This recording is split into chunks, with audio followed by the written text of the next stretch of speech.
மாணவ கண்மணிகள் அனைவருக்கும் என்னென்னிய காலை வணக்கங்கள். மாணவ கண்மணிகள் அனைவரும் நலமாக உள்ளீர்களா? மாணவ கண்மணிகள் தங்களுடைய வழிபாட்டினை கூறிவிட்டீர்களா? நன்றி. நான் ஒரு நல்ல ஆசிரியர். நான் உங்களுக்கு தாயாகவும் தந்தையாகவும் இருந்து முறையான கல்வியை அன்புடன் போதிப்பேன். நான் ஒரு நல்ல ஆசிரியர். நான் உங்களுக்கு தாயாகவும் தந்தையாகவும் இருந்து முறையான கல்வியை அன்புடன் போதிப்பேன். நான் ஒரு நல்ல ஆசிரியர். நான் உங்களுக்கு தாயாகவும் தந்தையாகவும் இருந்து முறையான கல்வியை அன்புடன் போதிப்பேன். அனைவருக்கும் என்னென்னிய காலை வணக்கங்கள். மாணவ கண்மணிகளை, நாம் நேற்று பார்த்த பாடப்பகுதியானது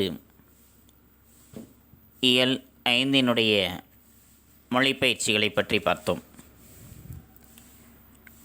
நிகழ்வினை படித்து வினாக்களுக்கு விடையளிக்க,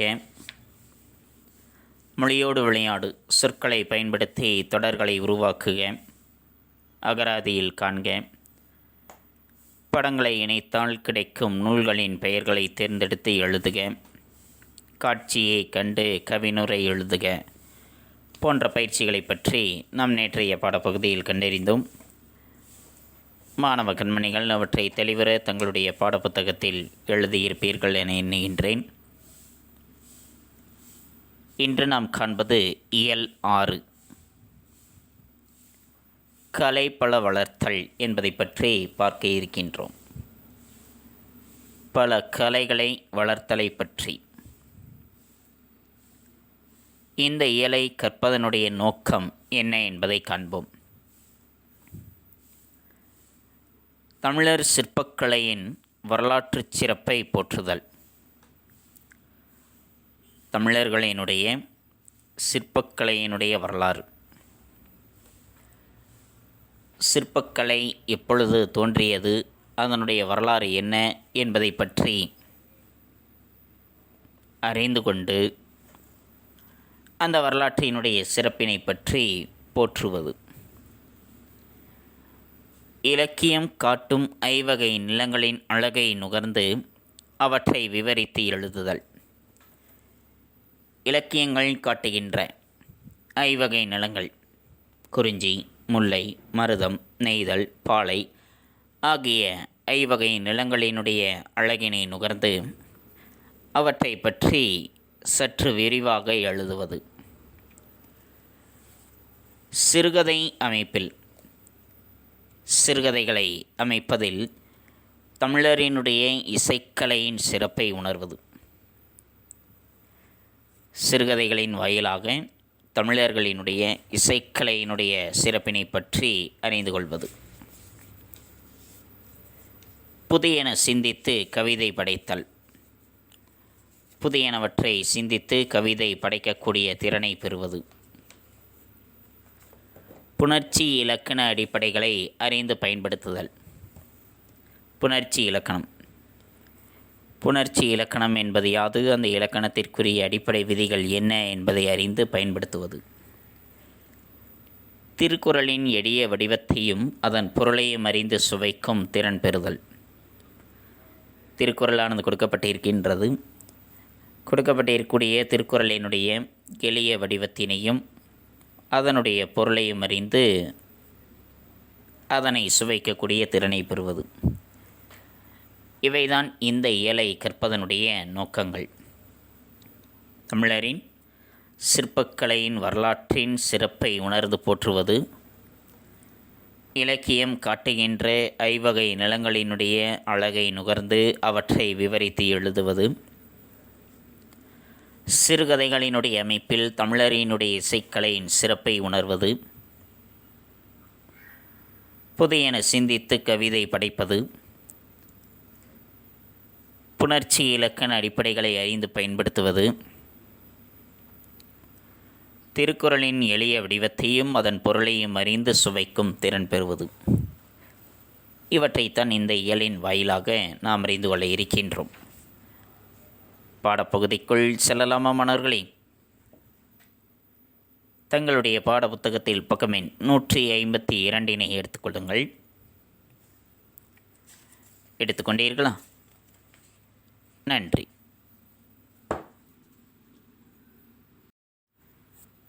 சிற்பக்கலை. கல்லிலும் உலோகத்திலும் கருவிகள் செய்த மனிதன் அவற்றில் சிற்பம் எனும் நுண்கலையை வடிக்கத் தொடங்கினான். கல்லிலும் உலோகத்திலும் ஆரம்பத்தில் மனிதர்கள் கற்கருவிகளை பயன்படுத்தினார்கள். அதன் பிறகு உலோகத்தால் செய்யப்பட்டிருக்கக்கூடிய கருவிகளை பயன்படுத்தினார்கள். இவை இரண்டையும் பயன்படுத்தி கருவிகளை செய்த மனிதர்கள் அதன் பிறகு அதில் சிற்பம் என்ற ஒரு கலையை நாம் ஏன் வடிக்கக்கூடாது என்பதை உணர்ந்து கல்லிலும் உலோகங்களிலும் சிற்பத்தை வடிக்கத் தொடங்கினார்கள். மனித நாகரிக வளர்ச்சியினுடைய தொடக்கமாக அதனை எடுத்துக்கொள்ளலாம். இதனை காணும் பொழுது மனிதர்களினுடைய நாகரிகம் என்பது வளரத் தொடங்கியது. இதனுடைய அடிப்படையாக என்பதை நாம் உணர்ந்து கொள்ளலாம். உயிரற்ற கல்லிலும் உலோகத்திலும் தமிழர்கள் மன உணர்வுகளையும் நிகழ்வுகளையும் செதுக்கி வைத்த சிற்பங்கள் இன்று வரலாற்றின் வாயில்களாக விளங்குகின்றன. உயிரற்றதாக இருக்கக்கூடிய அந்த கல்லிலும் உலோகங்களிலும் தமிழர்கள் தங்களுடைய மன உணர்வுகளையும் தங்களுடைய மனதில் இருக்கக்கூடிய உணர்வுகளையும் நிகழ்வுகளையும் அன்றைய காலகட்டத்தில் நடந்த நிகழ்வுகளையும் சிற்பங்களாக செதுக்கி வைத்தார்கள். அந்த சிற்பங்கள்தான் இன்று வரலாற்றினுடைய அந்த பண்டைய காலகட்டத்தினுடைய வரலாற்றை நமக்கு நினைவுபடுத்தக்கூடிய நாம் அறிந்து கொள்ளக்கூடிய வாயில்களாக விளங்கக்கூடியவை அவை. தமிழர்கள் அழகியலின் வெளிப்பாடுதான் நாம் காணும் சிற்பங்கள்.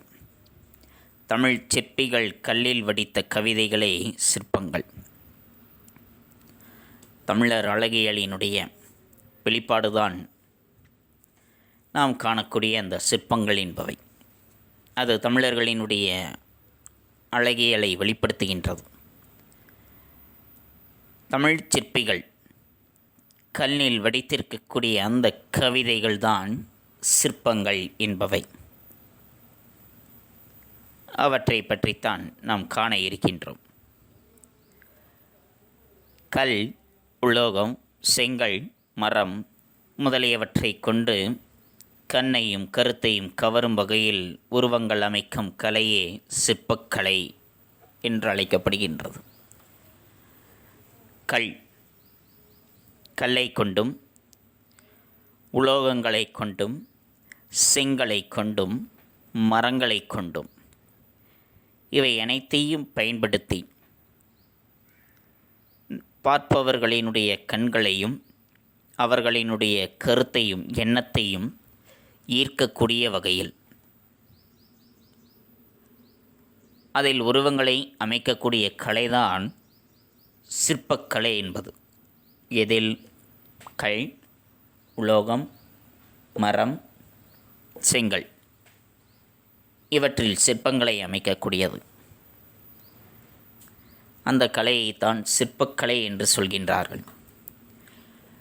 கல்லும் உலோகமும் செங்கலும் மரமும் மண்ணும் சுதையும் தந்தமும் வண்ணமும் கண்ட செருக்கரையும் மெழுகும் என்றிவை 10 சிற்பத் தொழிற்கு உறுப்பாவன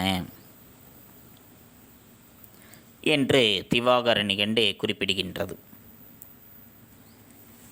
சிற்பக்கலைக்கு உறுப்புகளாக இவை அமைந்திருக்கின்றன என்று.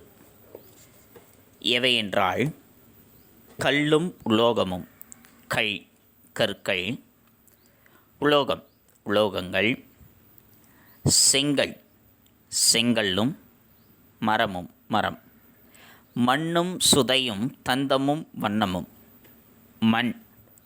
மண் சுதை நெருப்பில் சுட்டது சுதை, தந்தம் அடுத்தது வண்ணம்.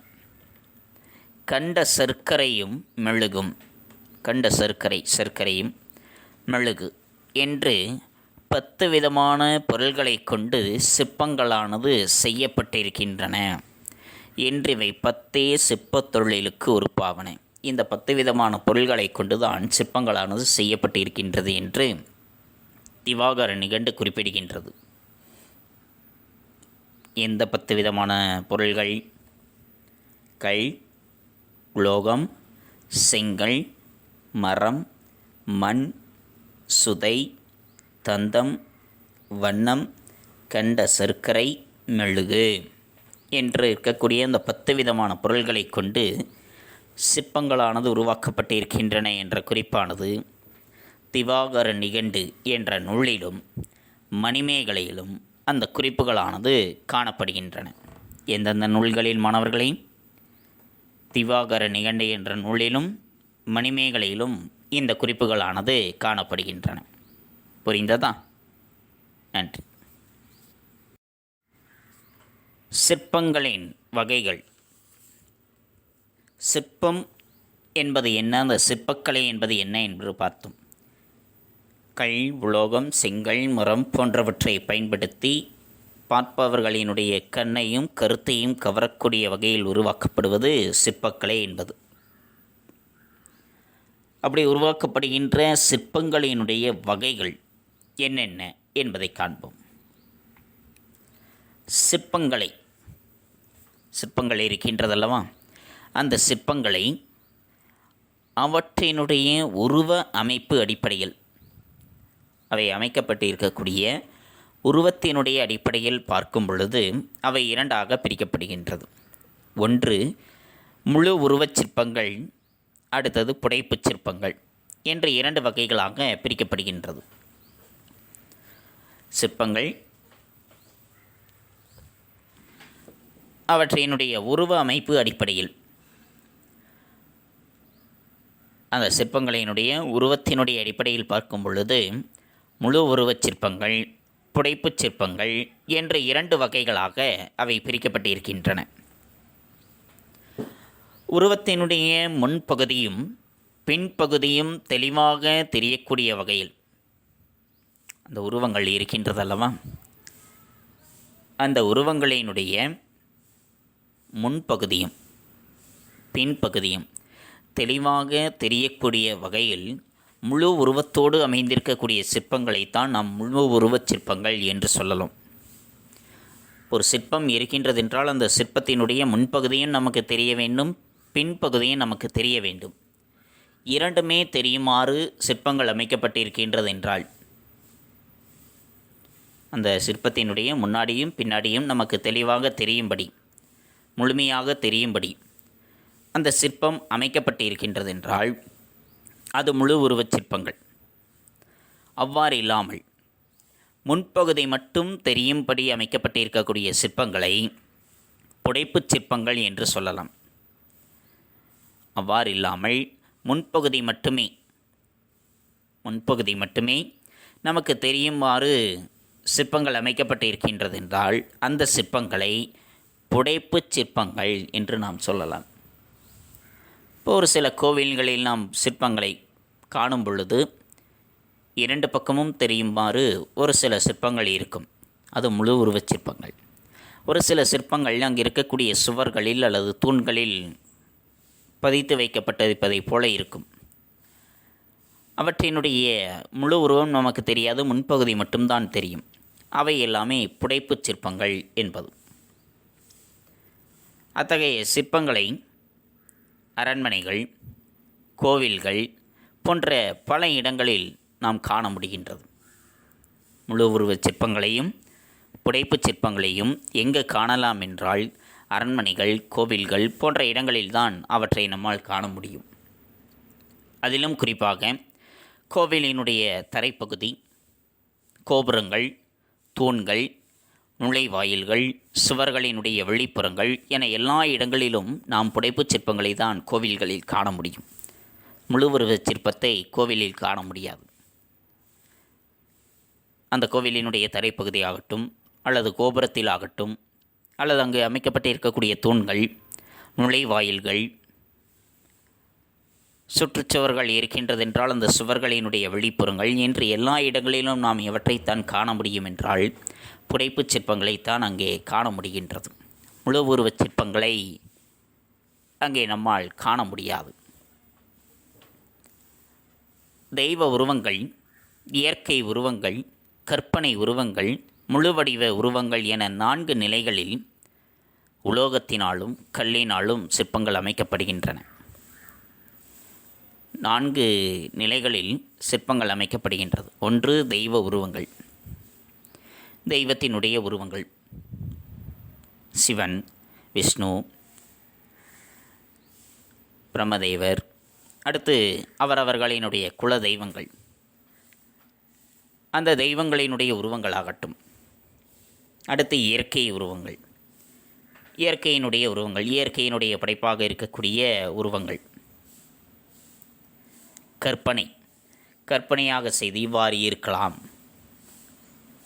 என்று கற்பனையினுடைய அடிப்படையில், மனிதர்களினுடைய கற்பனைகளின் அடிப்படையில் உருவாக்கப்பட்டு இருக்கக்கூடிய உருவங்கள். முழு வடிவ உருவங்கள், பிரதிமை, முழு வடிவத்தில் இருக்கக்கூடிய உருவங்கள். இப்படி 4 நிலைகளில் உலோகத்தினாலும் கல்லினாலும் சிற்பங்கள் அமைக்கப்படுகின்றன. சிற்ப இலக்கண மரபை பின்பற்றி கலைநயத்துடனும் மிகுந்த தேர்ச்சியுடனும் சிற்பிகள் சிற்பங்களை வடிவமைக்கின்றார்கள். அந்த சிற்பத்திற்கே உரிய இலக்கண மரபு, ஒரு சிற்பம் என்றால் எப்படி அமைக்கப்பட வேண்டும் என்ற அந்த இலக்கண மரபை பின்பற்றி அந்த கலை நயத்தோடு மிகுந்த தேர்ச்சியோடு சிற்பிகள் சிற்பங்களை வடிவமைக்கின்றார்கள். அதனால்தான் அந்த சிற்பிகளை கற்கவிஞர்கள் என்று சிறப்பிக்கின்றார்கள். சிற்பிகளை எவ்வாறு அழைக்கின்றார்கள்? கற்கவிஞர்கள் என்று அழைக்கின்றார்கள். கல்லில் கவிதை வடைக்கின்றார்கள். அதனால் தான் அவர்களை கற்கவிஞர்கள் என்று அழைக்கின்றார்கள். புரிந்ததா மன்னர்களே? நன்றி. பல்லவர் கால சிற்பங்கள்.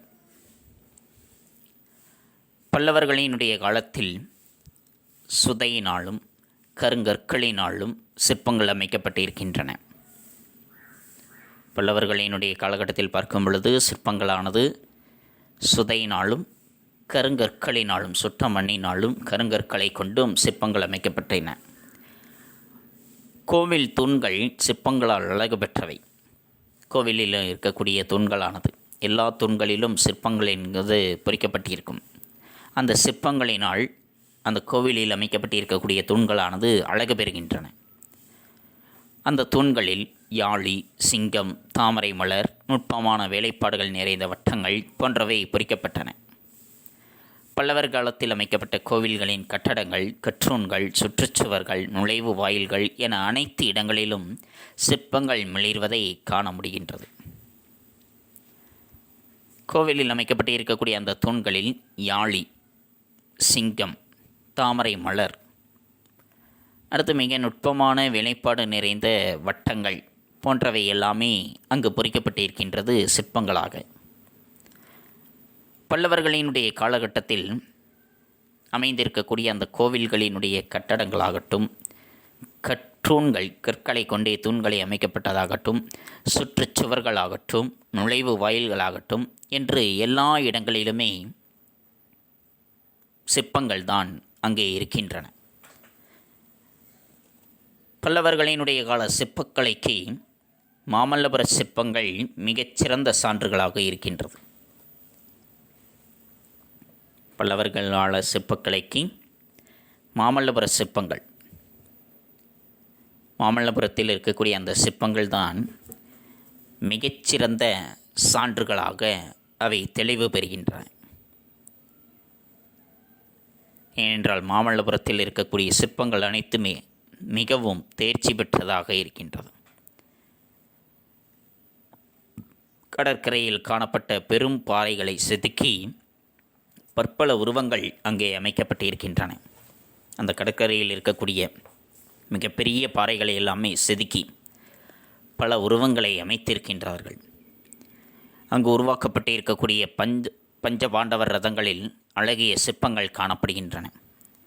பறவைகள், விலங்குகள் ஆகியவற்றினுடைய பல்வேறு உருவச் சிற்பங்களும் பல்லவர்களினுடைய சிற்பக்கலை பெருமையை இந்த உலகிற்கே எடுத்து கூறுவனவாக அமைந்திருக்கின்றது.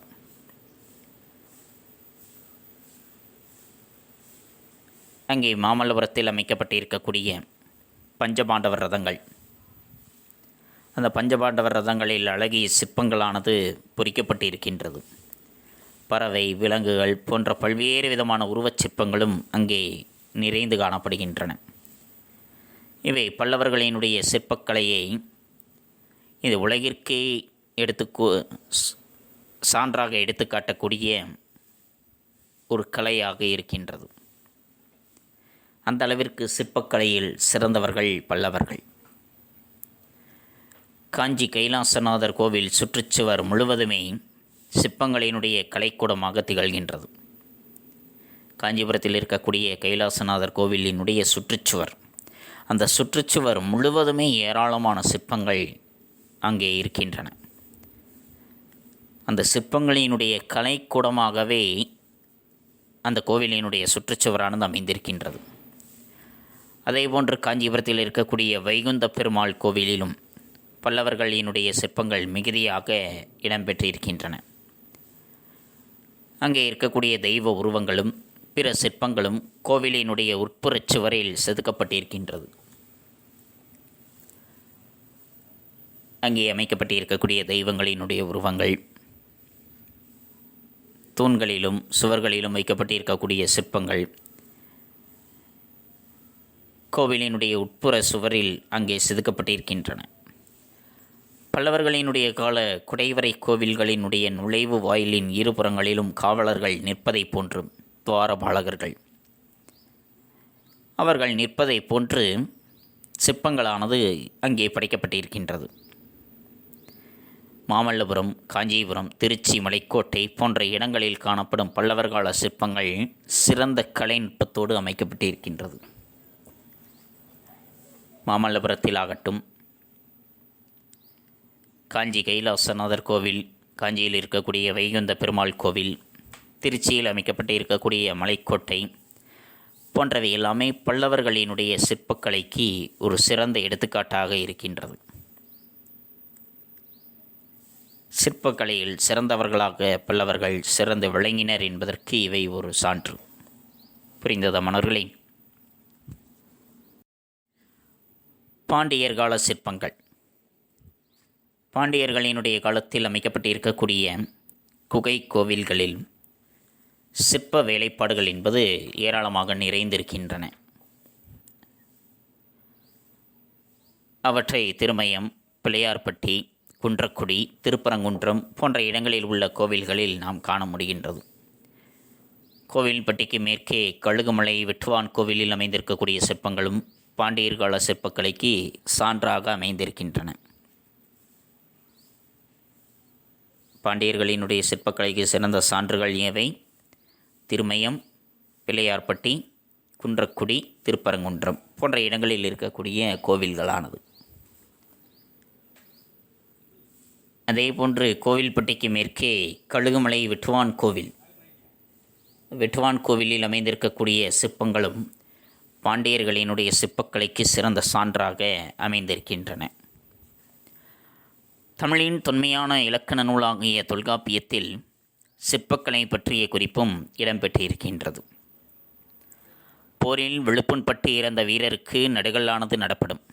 அந்த கல்லில் அந்த வீரரினுடைய உருவம் பொறிக்கப்பெறும்.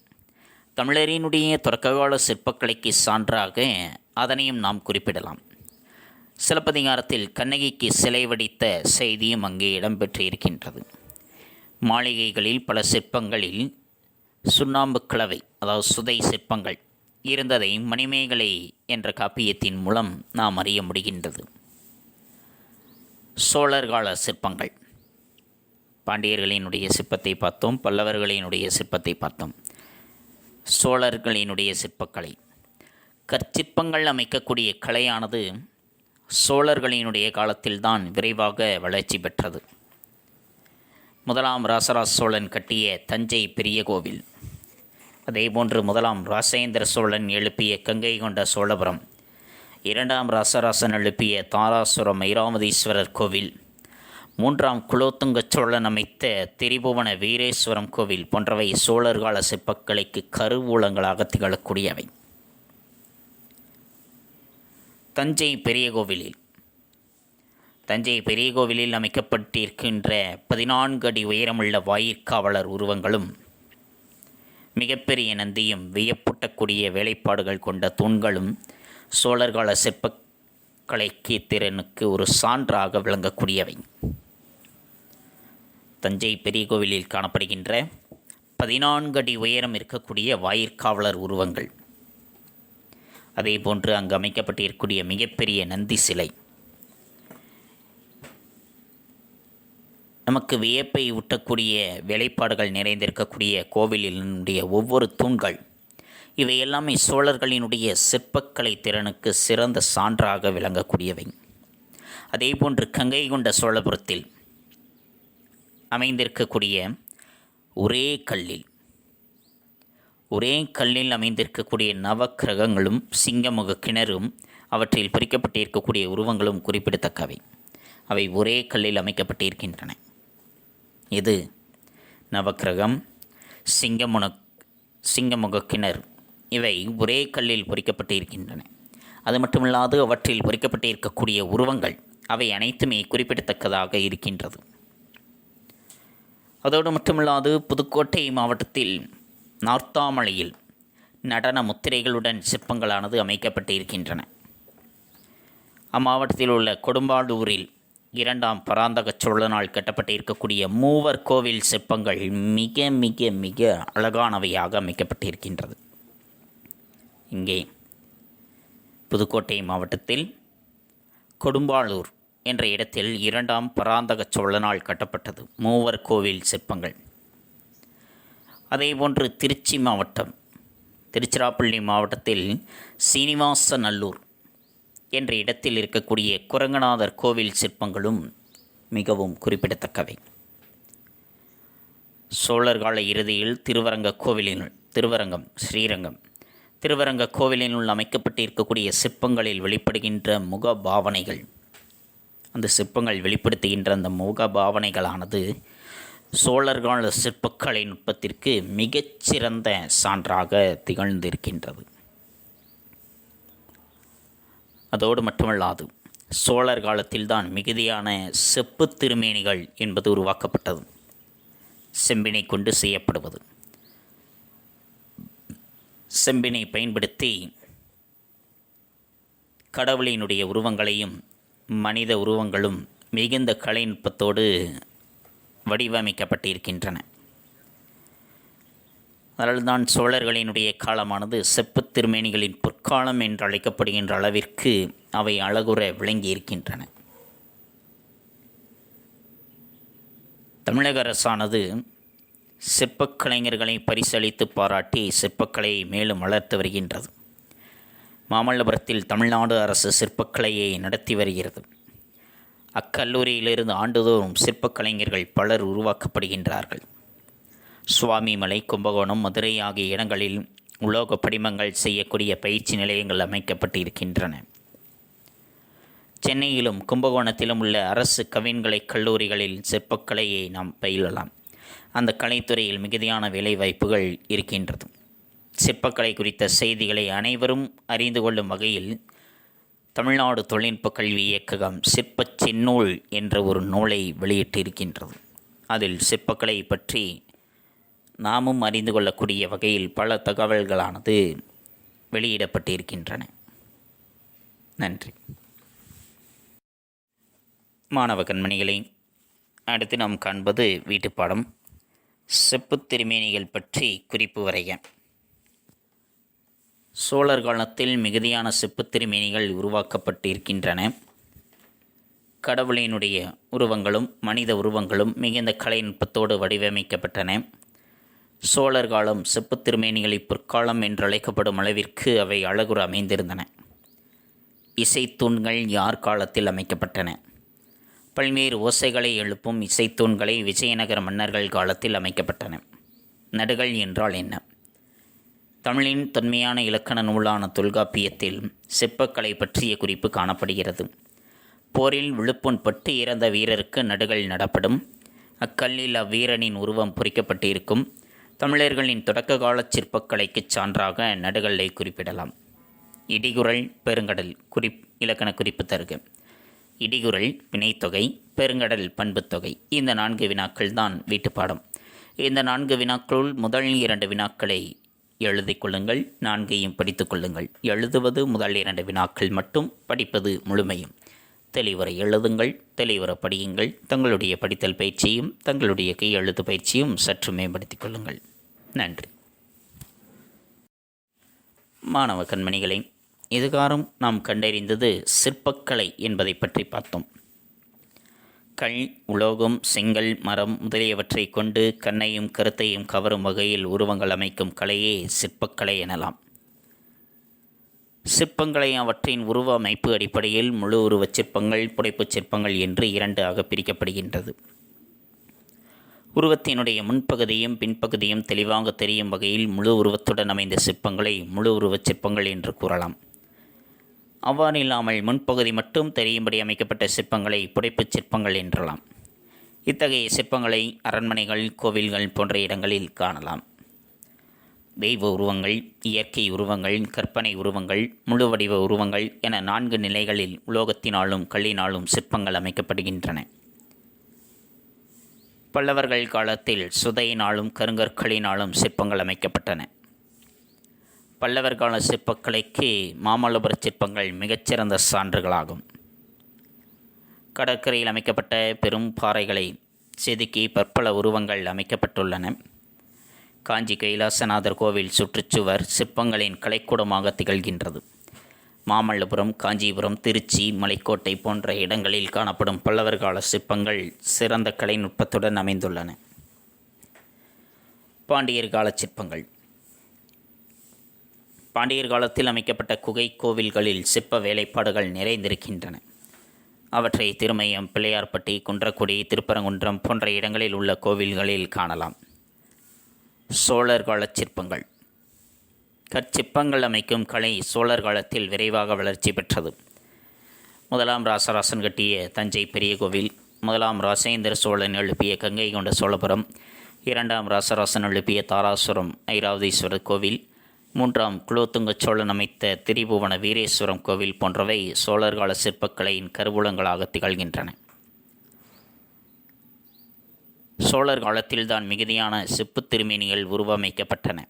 கடவுளின் உருவங்களும் மனித உருவங்களும் மிகுந்த கலைநுட்பத்தோடு வடிவமைக்கப்பட்டன. சோழர் காலம் செப்பு திருமேனிகளின் பொற்காலம் என்று அழைக்கப்படும் அளவிற்கு அவை அழகுற அமைந்துள்ளன.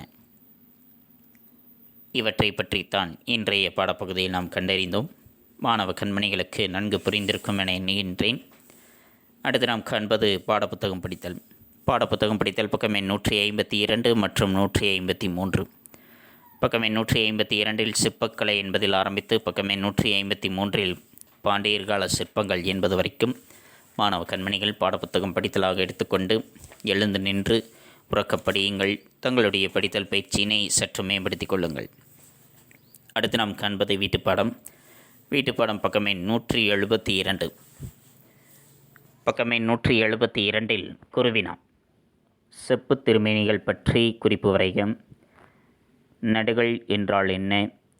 இசைத்தூண்கள் யார் காலத்தில் அமைக்கப்பட்டவை? இடைகுறள், பெருங்கடல் இலக்கண குறிப்பு தருக. இந்த 4 வினாக்கள் தான் வீட்டுப்பாடம். இந்த 4 வினாக்களுக்குரிய விடையானது முந்தைய பகுதியில் நாம் கண்டறிந்தோம். அவற்றை தெளிவுற தங்களுடைய வீட்டுப்பாட ஏட்டில் எழுதிக் கொள்ளுங்கள். தெளிவுற படியுங்கள். தங்களுடைய படித்தல் பயிற்சியும் தங்களுடைய கையெழுத்து பயிற்சியும் சற்று மேம்படுத்திக் கொள்ளுங்கள். மீண்டும் அடுத்த பாட வேளையில் சந்திப்போம். நன்றி, வணக்கம்.